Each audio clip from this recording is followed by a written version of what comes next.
Oh, artistahin niya, no? Oh, oh. Oh. Ganda, oh. Ano ba yung... Ano ba tong anak ng kapitan namin? Napakapugi tinatakpan eh. O yun. Ay, pa. Ganda, oh. Ganda, oh.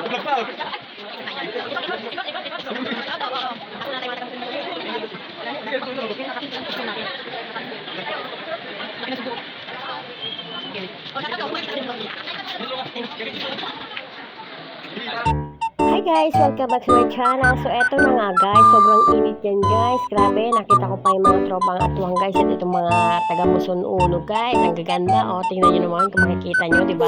Sobrang gaganda talaga dahil mga sobrang Latina. Ito naman, mga tropang atwang to. Ito yung mga makukulit na mga tropa, mga mababait na makukulit na mga...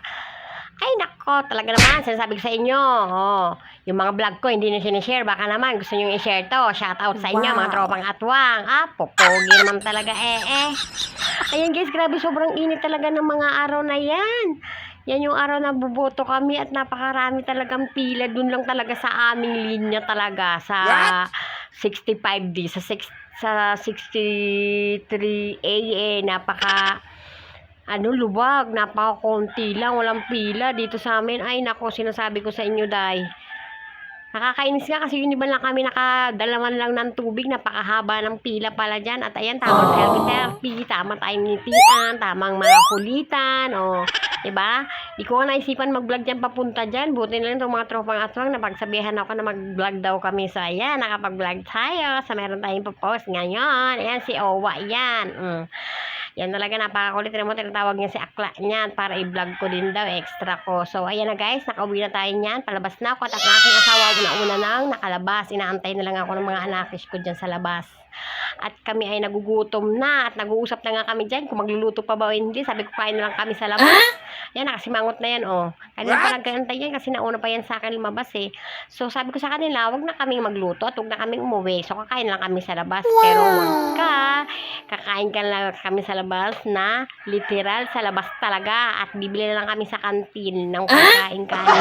Saka din kami sa plaza kumain yan. So ito yung part 1. So abangan nyo guys ang aking part 2 sa aking pag-vlog.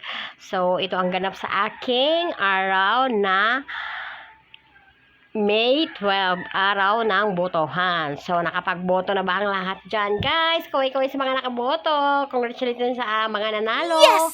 Congrats everyone. At tayo ay, let's go na. At tayo gagala na at bibili na. Palabas na kami yan, guys. Ito na gutom na talaga yung asawa ko dyan. Tingnan mo naman yung itsura talaga na kasi mangot na talaga. Hindi mo naman drawing ng 10 lapis ng kanyang mukha, oh. Tingnan mo, oh.